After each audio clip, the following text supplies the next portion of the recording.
Greetings, friends. In this video, I wanted to discuss the concept of losing an accent. Now, how can we lose an accent? That's how you speak. That's your pronunciation, the inflections.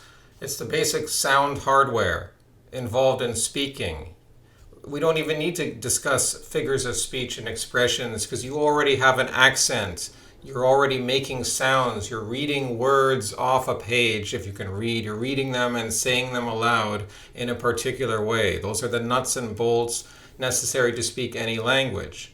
Now, there are ways of training yourself to acquire a different accent, and over time some people may come to do it naturally. There's Newspeak, there's other kinds of accents that they train people, such as kids from the South. You don't want to sound like a Southerner, you want to sound more generic and urban, so they train people to lose an accent in that sense, but you're just acquiring a different accent. Now maybe you could say it's less genuine, less authentic. Maybe you could say this other accent is more authentic, more organic. Maybe some accents are more easy to understand than others. Well, of course, that's true. And some are more widely existing, could be understood more widely. I think that's what we generally mean when we say more understandable. We mean more understandable to a larger number of people, generally speaking. That's not the full truth, because there are, I think, objective facts about speaking and making sounds. You can speak more clearly, you can enunciate more clearly, or you can enunciate less clearly.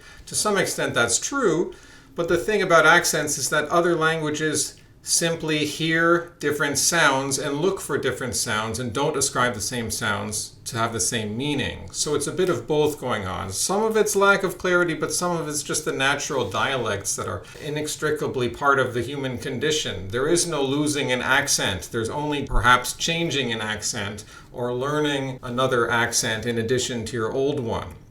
So not all accents are equal, just as not all languages are equal. Some are rough and rude and hard to understand.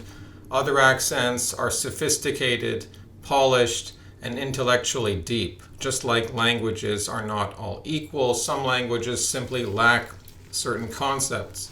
Some languages have very rough sounds, like in Dutch or in the Hebrews, they have this very rough sound that they make. It doesn't matter how much of that is local particularity, the particular history of your people. That's all well and good and accounted for. But at some point, you have to wonder, why is this culture making that sound? What is it about that sound that rubs the rest of us foreigners the wrong way?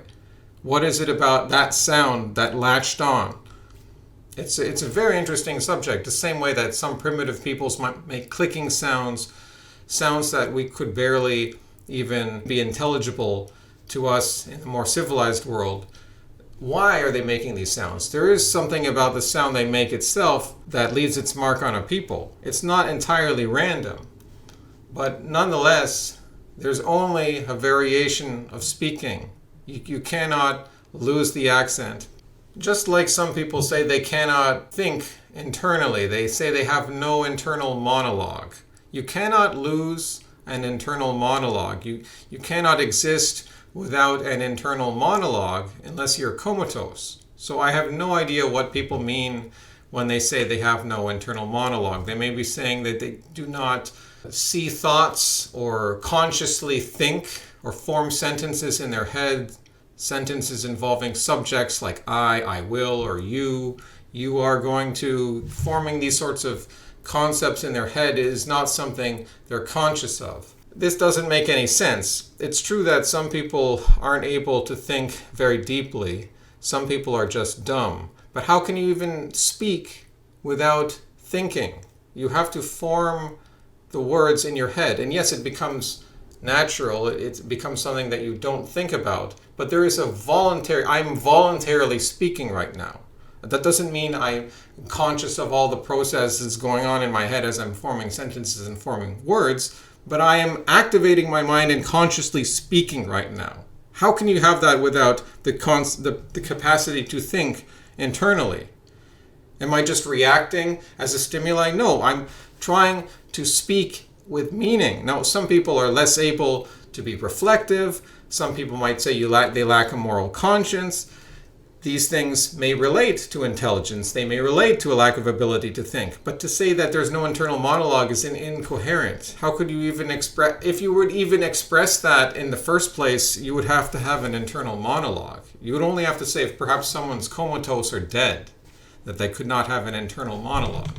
It's because we don't really know what thinking is. We haven't really thought about, like some philosophers have thought about thinking. But as a culture generally, we don't think about what it really means to think. Some people might say, oh, it's just a neurological process. But of course, it's more than just neurons firing. There's an abstract, there's a metaphysical dimension to thinking. And it does involve conscience.